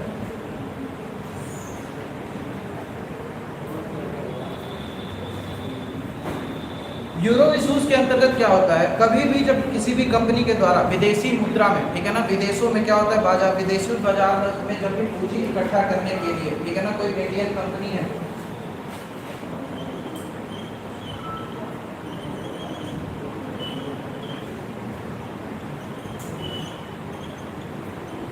ठीक है ना, इंडियन कंपनी क्या कर सकती है, दो तरीके अपना सकती है। एक, पूंजी रेस करेगी अपने देश के अंदर, जो देश के अंदर पूंजी रेस करेगी तो जितनी अभी तक हम लोग व्यवस्थाएं समझे हैं, पूंजी बाजार एवं क्या मुद्रा बाजार, इसके अंतर्गत जितनी भी क्रियाएं होंगी वो देश के अंतर्गत होंगी। जब भी किसी कंपनी को पूंजी रेस करने के लिए अपने राज्य क्षेत्र या फिर सीमा क्षेत्र से बाहर विदेश में जाकर के पूंजी को रेस करना रहता है, ऐसे इशूज को हम लोग क्या बोलते हैं, यूरो इशूज, ठीक है ना। यूरो इशूज के अंतर्गत में कंपनियां क्या करती हैं, विदेशी मुद्रा में विदेश बाजार में पूंजी जुटाने के लिए लाए जाने वाले कंडीशंस में इन्वॉल्व होती है, ठीक है ना। जब भी विदेशों से पूंजी रेस करके देश के अंतर्गत, देश में क्या है, आप वित्त बाजार में जाओगे, सिंपली कैपिटल रेस कर लोगे। इसका सबसे बेस्ट एग्जांपल क्या मिलता है, मसाला बॉन्ड यूपीएससी में पूछा जा चुका है, ठीक है ना। ये क्या होता है, ये एक रूपी डोमिनेटिंग बॉन्ड होता है जो कि रिजर्व बैंक ऑफ इंडिया के द्वारा लागू किया जाता है। इसके अंतर्गत क्या होता है कि इंडियन कंपनियां विदेशों में कैपिटल रेज करती हैं, पूंजी का सृजन करती हैं, ठीक है ना। इसके अंतर्गत जब भी हम लोग यूरो इशू की बात करते हैं तो इसमें तीन जो टॉपिक होते हैं सबसे ज्यादा डिस्कस किए जाते हैं। एक में एडीआर,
जो यूरो इशू होते हैं जो रिलीज किए जाते हैं भारत द्वारा, ठीक है ना, उनको हम लोग किस नाम से जानते हैं,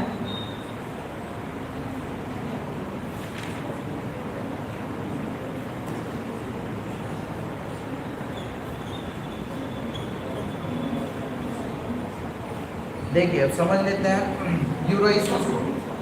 जब भी भारतीय संस्था को भारत में पैसे इकट्ठा करने होंगे वो वित्त बाजार के अंतर्गत आएगी। जब भी विदेश में जब वो कैपिटल रेज करेगी तो यूरो इशूज के अंतर्गत में आएगी।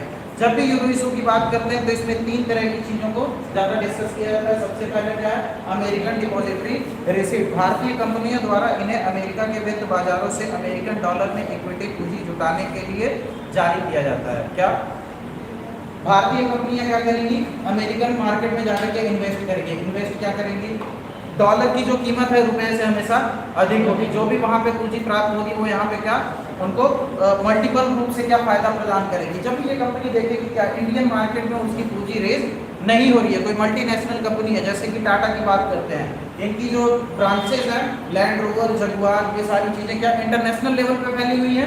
जब भी इन्हें पूंजी इकट्ठा करनी होगी क्या इनको इंटरनेशनल लेवल पे पूंजी प्राप्त करनी होगी, ठीक है ना।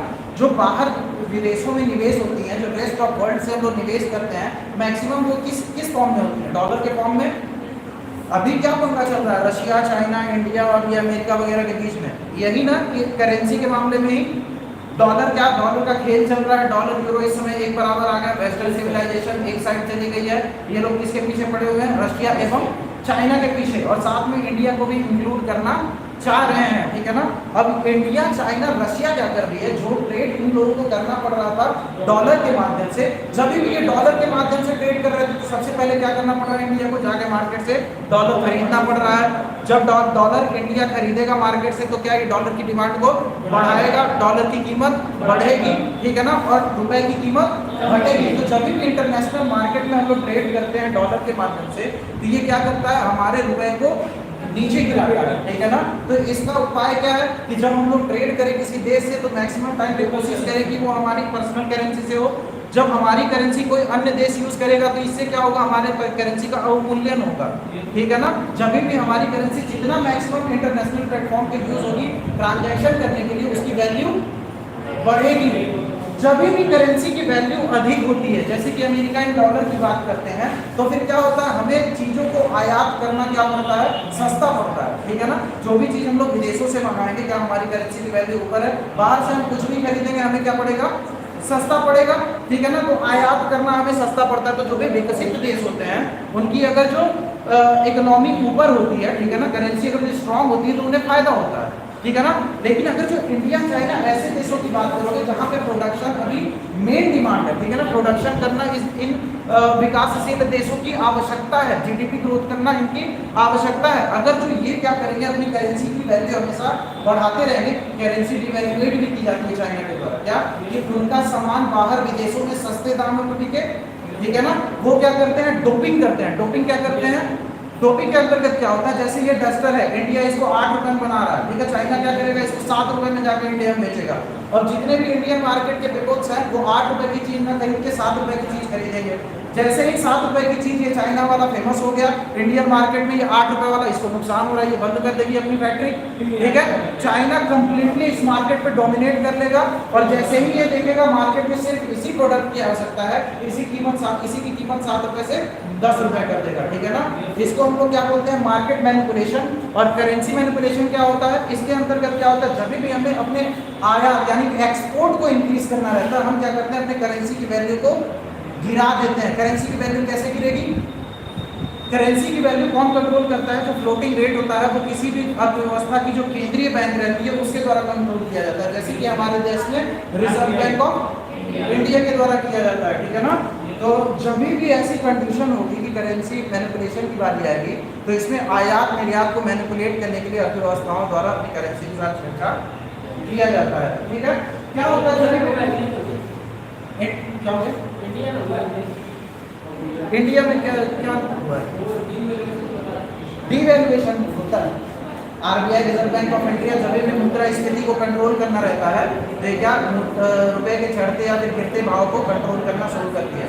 इसके लिए क्या करती है, ये तरलता मौद्रिक नीतियां अपनाती है, ठीक है ना। और दूसरी चीज क्या, गोल्ड जो रिजर्व्स होते हैं, जैसे रशिया क्या किया, जैसे ही रशिया के करेंसी का भाव गिरने लगा उसने क्या किया, मार्केट में गोल्ड से ट्रांजैक्शन करना शुरू कर दिया। जितना भी लेन देन कर रहा था रशिया एक्सटर्नल कंट्री से वो डॉलर के थ्रू ना करके, अब क्या हुआ, उसका फॉरेक्स ही ब्लॉक कर दिया यूनाइटेड स्टेट ऑफ अमेरिका।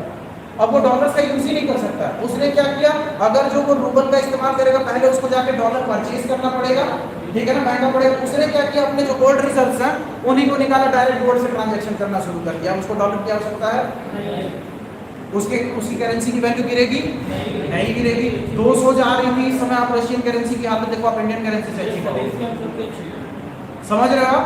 तो ये मार्केट मैनिपुलेशन केंद्रीय बैंकों द्वारा सरकार के लिए करा जाता है, ठीक है ना। यूरो इशू के अंतर्गत अमेरिकन डिपॉजिटरी रिसिप्ट हम लोग पढ़ रहे थे। इसके अंतर्गत क्या है, अमेरिका में इक्विटी जुटाने के लिए भारतीय कंपनियों द्वारा पूंजी रेज की जाती है। दूसरा क्या है, ग्लोबल डिपॉजिटरी रिसिप्ट, इन्हें यूरोपियन वित्त बाजार में जारी किया जाता है, ठीक है।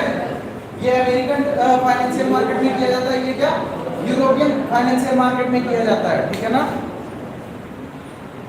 ये दोनों क्या होता है ना, डेरिवेटिव होते हैं, ठीक है ना। ये एग्जाम में पूछ सकता है कि ये दोनों किस टाइप के मतलब पूंजी सृजन करते हैं, तो ये डेरिवेटिव होते हैं। डेरिवेटिव मतलब इनकी जो मतलब पूंजी की निर्धारण होती है ना, इनके द्वारा नहीं की जाती है, ये किसके द्वारा करवाई जाती है, किसी अन्य संस्था के द्वारा करवाई जाती है। मतलब कि इनका जो पूंजी निर्धारण करने के जो शेयर वगैरह फॉर्म होंगे इन कंपनियों के द्वारा नहीं किए जाएंगे, जब ये विदेशों में जाएंगे तो अन्य संस्था के द्वारा किए जाएंगे, ये डेरिवेटिव होते हैं, ठीक है ना।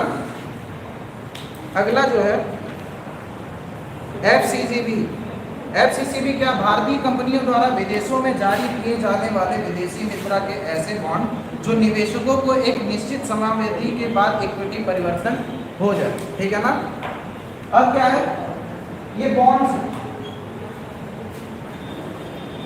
सपोज दैट एक इंडियन कंपनी है, मसाला बॉन्ड का एग्जांपल मैंने दिया था। एक कंपनी है, भारतीय सरकार है या फिर रिजर्व बैंक ऑफ इंडिया, इनको क्या पूंजी की आवश्यकता है, इन्होंने क्या किया, मसाला बॉन्ड रिलीज किया अपने रेस्ट ऑफ वर्ल्ड में, मसाला बॉन्ड गया, ठीक है ना। अब क्या है, इस मसाला बॉन्ड की अवधि 1 साल दिया हुआ, 1 ईयर।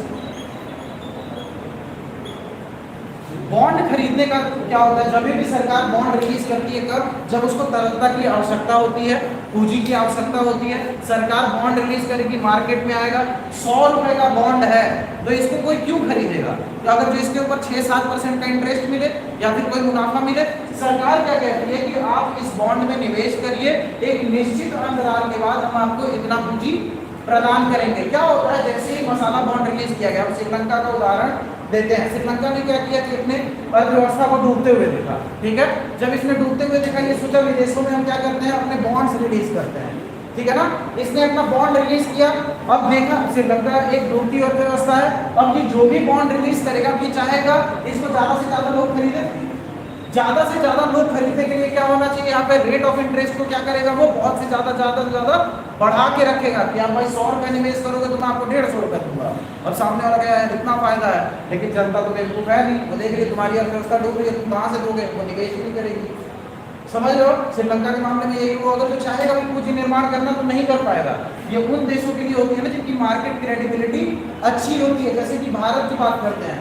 भारत को पैसे की आवश्यकता है, मसाला बॉन्ड रिलीज किया, सारे लोग क्या करेंगे, मसाला बॉन्ड खरीदेंगे। अब एक निश्चित समय पूरा हो गया, 1 साल पूरा हो गया, अब सरकार ने ये जो मसाला बॉन्ड के थ्रू पूंजी इकट्ठा करी थी, इसके ऊपर कुछ विशेष लाभ प्राप्त नहीं कर पाई है। जब सरकार विशेष लाभ प्राप्त नहीं कर पाती है तो ऐसे कंडीशन में क्या करती है, इन्हीं बॉन्ड को इक्विटी में कन्वर्ट कर देती है। समझे, नहीं समझे। बैंकिंग सेक्टर में मैंने आपको एक बात बताया था, रिजर्व बैंक ऑफ इंडिया क्या करती है, तरलता को एब्जॉर्ब करने के लिए सरकारी प्रतिभूतियां लेती है, लेकिन कभी कभी तरलता लेकर के क्या करती है, उनके रिजर्व्स को बढ़ा देती है, उनके तरलता के तक। उससे क्या होता है, जैसे ही रिजर्व बैंकों का बढ़ता है, बैंकों के पास एक्स्ट्रा तरलता बच जाती है, उससे वो लोग क्या कमाई करते हैं, ठीक है। वैसे ही कंडीशन यहाँ पे हुआ। अब क्या हुआ, यहाँ पे मसाला बॉन्ड हम लोगों ने लगाया, हमको क्या हुआ, यहाँ पे कुछ विशेष फायदा नहीं हुआ, लेकिन जिसने मसाला बॉन्ड खरीदा उसको तो अपना प्रॉफिट चाहिए।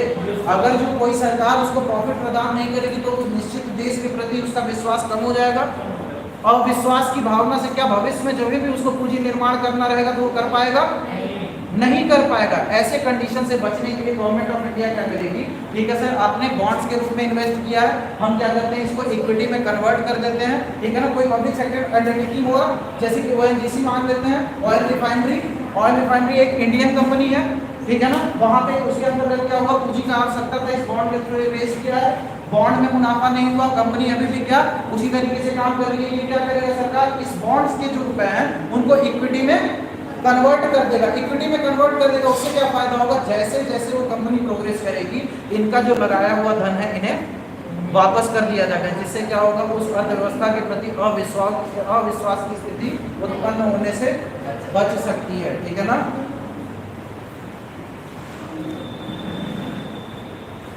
अगला जो टॉपिक है वो है स्पेकुलेशन, यानी कि सट्टा।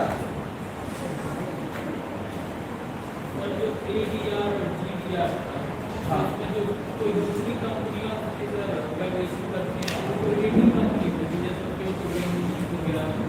वहाँ की रेगुलेटिंग कंपनीज हो जाएंगी, हाँ, जिस राज्य क्षेत्र की सीमा में कार्य करेगा वहाँ की एजेंसी जो रेगुलेट कर रही होगी मार्केट को, वहाँ पे जाके लिस्टिंग कराएगा, ठीक है ना। जब लिस्टिंग कराएगा तो ये फिर एक ऑथराइज्ड कंपनी हो जाएगा। जब ये कैपिटल रेज करेगा तो लिस्ट में इसका नाम आएगा, ये प्रोस्पेक्टस देगा, IPO FPO वगैरह देगा, वहाँ से कैपिटल रेज कर देगा, ठीक है ना। जब भी हम लोग सट्टे की बात करते हैं, सट्टा मतलब क्या होता है, अरे यार IPL में पैसे नहीं लगाते, जुआ क्या होता है, अनुमान लगा, प्रोबेबिलिटी का गेम होता है ना। आपने पासा फेंका, ठीक है, अगर जो 6 आ गया तो आप करोड़पति, नहीं आया तो जितने पैसे लगाए वो ठीक है ना। तो सट्टे के अंदर क्या होता है, वित्त बाजार के अंतर्गत क्या होता है, जो सटोरी होते हैं वो क्या देखते हैं, भविष्य में क्या होता है, मार्केट ऊपर जाने वाला है, देखते हैं इसको।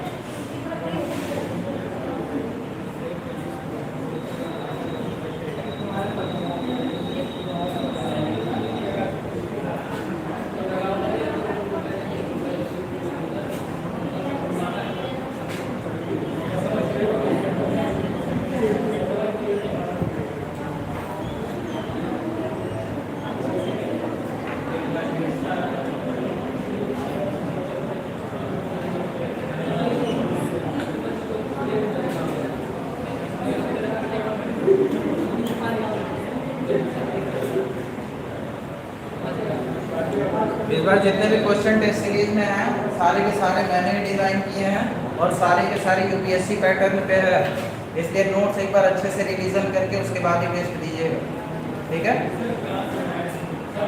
सारे के सारे क्वेश्चंस वहीं से हैं, नोट से ही हैं। मनी एंड बैंकिंग और क्या बोलते हैं, लोक वित्त, ठीक है ना, पब्लिक फाइनेंस और मनी बैंकिंग, 4 क्वेश्चन दोनों से है। 8 क्वेश्चन मेरे द्वारा दिए गए हैं, देखो उसमें से कितने रिक्रूट किए जाते हैं, ठीक है।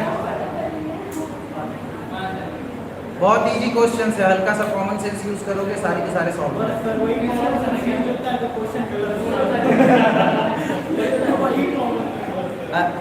असर्शन वाला भी है कि इनमें से कौन सा सही है कौन सा गलत है, 1 2 2 3 3 4 ऐसे करके, ठीक है ना। थोड़ा सा दिमाग लगाइएगा आप लोग। देखिए क्या होता है जब भी हम लोग क्या करते हैं, स्पेकुलेशन की बात करते हैं, ठीक है ना।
देखिए ग्राफ में देखते हैं पहले, ठीक है ना।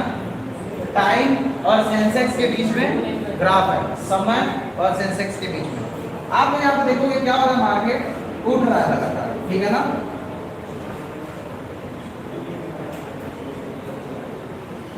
T1 से लेकर T2 तक की जब भी आप बात कर रहे हो, यहाँ पे आप देखोगे क्या मार्केट आगे बढ़ रहा है, ठीक है ना। ऐसे कंडीशंस कब होते हैं, जब बुलिश मार्केट होता है, ठीक है ना। बुलिश मार्केट के अंतर्गत में क्या होता है, सेंसेक्स का जो भाव होता है वो निरंतर बढ़ते रहता है, जो भी शेयर्स वगैरह होते हैं उनकी जो प्रॉफिट होती है वो बढ़ते रहती है, उनकी जो डिमांड जो मार्केट में। अब शेयर्स का डिमांड कैसे होता है, सपोज दैट कुछ होती हैं फिक्स्ड होती है, ठीक है ना। सपोज दैट एक कंपनी है वो 100 शेयर्स निकाल रही है, 100 शेयर्स का फिक्स रेट है, ठीक है ना, कि अभी और आखिरी शेयर बिकने तक हर एक शेयर की कीमत 100 रुपए ही होगी, ठीक है ना। लेकिन एक क्या होता है, डायनेमिक होता है। जैसे कि आप क्या डायनेमिक के अंतर्गत क्या, राजधानी फ्लाइट इन सब की टिकट क्या होता है, पहले बुक करोगे आपको सस्ती पड़ेगी, जब आप एकदम डेट पे करोगे तो आपको महंगी पड़ेगी, ठीक है ना। शेयर्स क्या होता है, जब स्टार्टिंग में बिकना, जब उनके डिमांड कम होते हैं तो उनको कुछ कम दाम में बेचा जाता है, लेकिन जैसे जैसे उनके डिमांड्स बढ़ते जाते हैं शेयर्स की वैल्यू बढ़ते जाती है। ये मार्केट में क्या होता है, कैपिटल बहुत ज़्यादा रेस होते हैं, फिर क्या होता है, कंडीशन क्या होती है जहाँ पे मार्केट गिरने लगता है, तो तेजड़िया क्या होते हैं, तेजड़िया जो होते हैं ना, इस कंडीशन में जब ये देखते हैं मार्केट ऊपर जा रहा है, शेयर्स की वैल्यू बढ़ रही है, तो ये क्या करते हैं, शेयर्स को खरीदना ज़्यादा तेजी से शुरू कर देते हैं। सपोज दैट यहाँ पे अगर जो शेयर्स को खरीद लेगा तो यहाँ तक अगर जो शेयर को बेचेगा तो इसको फायदा होगा, ठीक है ना। अब क्या हुआ, यहाँ पे मार्केट गिरने वाला है तो इतने दिन ये शांत बैठ जाएगा कि भाई एक मार्केट गिरने वाला, उसको अनुमान है क्योंकि ये सट्टेबाज है, डेली मार्केट का अप्स डाउन देख रहा है, ठीक है ना। एलएनटी कैसा कर रही है, कोविड-19 में क्या सिचुएशन, वो हमेशा मार्केट पे पैनी नजर रखे हुआ है, उसको पता चल रहा है कि कहाँ से मतलब फॉल होगा। यहाँ पे रुक गया, अगेन देखा कि मार्केट बूस्ट हुआ, जैसे ही मार्केट बूस्ट हुआ यहाँ पे फिर परचेजिंग करना शुरू कर दिया, यहाँ तक ये होल्ड करता है, यहाँ तक क्या ये अपने शेयर्स को इकट्ठा करने का काम करता है। फिर उसको क्या पता है, हमेशा जो होती है बिजनेस होता है ऐसे साइकिल में चलता है, ठीक है ना। यहाँ से यहाँ तक ये क्या करता है, शेयर्स को खरीदने का काम करता है, ठीक है ना। फिर जैसे ही देखता है यहाँ के पॉइंट के बाद अर्थव्यवस्था फिर से गिरने वाली है, ये क्या करता है, बेचने लगता है, बियरिश मार्केट फॉर्म करता है। तो ये लोग क्या कहते हैं, सट्टेबाज, चढ़ते मार्केट को और ज्यादा चढ़ा देते हैं और गिरते मार्केट को और ज्यादा गिरा देते हैं। ये ऐसी परिस्थिति मार्केट का उतार चढ़ाव मैक्सिमम टाइम पे कब होता है, जब भी अमेरिका अपने मौद्रिक नीतियों में बदलाव करता है तो, ठीक है। अमेरिका क्या है, एक बहुत ही ह्यूज अर्थव्यवस्था है, एक ऐसी अर्थव्यवस्था है जिससे लगभग विश्व की हर एक अर्थव्यवस्था आयात निर्यात करती है, ट्रांजैक्शन करती है, संबंध रखती है, ठीक है ना। तो अमेरिका से हम लोग डायरेक्टली कोरिलेटेड है, ठीक है ना। अब अभी अगर जो बांग्लादेश और नेपाल की आप बात करोगे, हमारे यहाँ जो भी नीति निर्माण होगा उसका डायरेक्ट सामना उनको करना पड़ेगा, क्या, क्योंकि उनका मार्केट डायरेक्टली अटैच है हमसे, समझ रहे हो। नेपाल की बात कर रहे हो, जब भी भारत में क्राइसिस आती है मैक्सिमम टाइप पे देखा जाता है नेपाली सभी परेशान हो जाते हैं, ठीक है ना। यहाँ पे लोगों की क्राइसिस हो जाएगी, डिमांड कम होगा, जो नेपाली सामान बिकना होगा वो कम हो जाएगा, जो लोकल लोग होंगे उनके पास जो आय की स्रोत होगी वो भी कम हो जाएगी। इस कंडीशन में क्या होता है, जब भी अमेरिका में ब्याज दर में बढ़ाव या घटाव होता है तो वो भी सेंसेक्स पे हमारे असर डालता है। दूसरी स्थिति क्या होती है, आपात की स्थिति। आपात की स्थिति, इमरजेंसी सिचुएशन, कोविड-19 टाइम में देखा गया कि रियल एस्टेट अच्छा परफॉर्म नहीं करेगी, जनता अपने शेयर्स बेच करके पैसे सिक्योर कर ली, ठीक है ना। ऐसे कंडीशन में क्या करी थी government of India, corporation tax को कम कर दी थी, यानी जो निगम कर था। अब जैसे ही शेयर्स उनके कंपनीज के बिकेंगे उनके पास पूंजी की कमी आएगी, पूंजी की जैसे ही कमी आएगी कंपनियों के पास तो वो क्या करेंगे, गवर्नमेंट की तरफ देखेंगे, गवर्नमेंट क्या कर रही है। तो गवर्नमेंट क्या करती है, ऐसे कंपनियों को थोड़ी सी वरीयता प्रदान करने के लिए कॉर्पोरेशन टैक्स को कम कर देती है, ताकि निगम कर से जो पूंजी बचेगी वो कहाँ पे, वो फिर से निवेश कर सके अर्थव्यवस्था के अंतर्गत, ठीक है ना। उसके बाद तीसरी चीज क्या है, प्रॉफिट बुकिंग। जब भी मार्केट तेज होता है, ठीक है ना, मार्केट तेज होता है, यहाँ पे क्या होता है, शेयर्स बहुत तेजी से खरीदे जाते हैं। प्रॉफिट बुकिंग, प्रॉफिट के लिए बुकिंग बहुत ज्यादा से तेज होते हैं, मार्केट यहाँ पे तेज हो जाता है, ठीक है। तीसरी चीज, चौथी चीज क्या है, पॉलिटिकल क्राइसिस, या फिर सरकार बदल जाती है, ठीक है ना, दंगा हो गया, ये सारी चीजें हो गई, प्रदर्शन हो गया, धरना हो गया, ठीक है ना। तो ये सब सेंसेक्स वगैरह पे बुरी तरीके से इफेक्ट करती है जब भी पॉलिटिकल क्राइसिस आती है किसी भी अर्थव्यवस्था के अंदर। तो जब भी मार्केट तेज होगा इसको क्या बोलेंगे, तेजड़िया,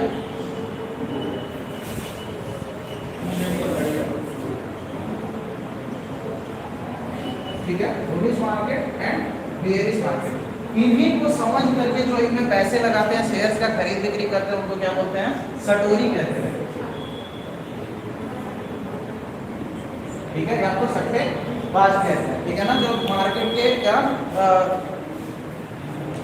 विनियमन को देखते हुए कि क्या कंडीशन है मार्केट का, ये खरीदते हैं और बेचते हैं। टाइम हो गया, चलिए ठीक है, इसके आगे हम लोग नेक्स्ट लेक्चर से देखते हैं।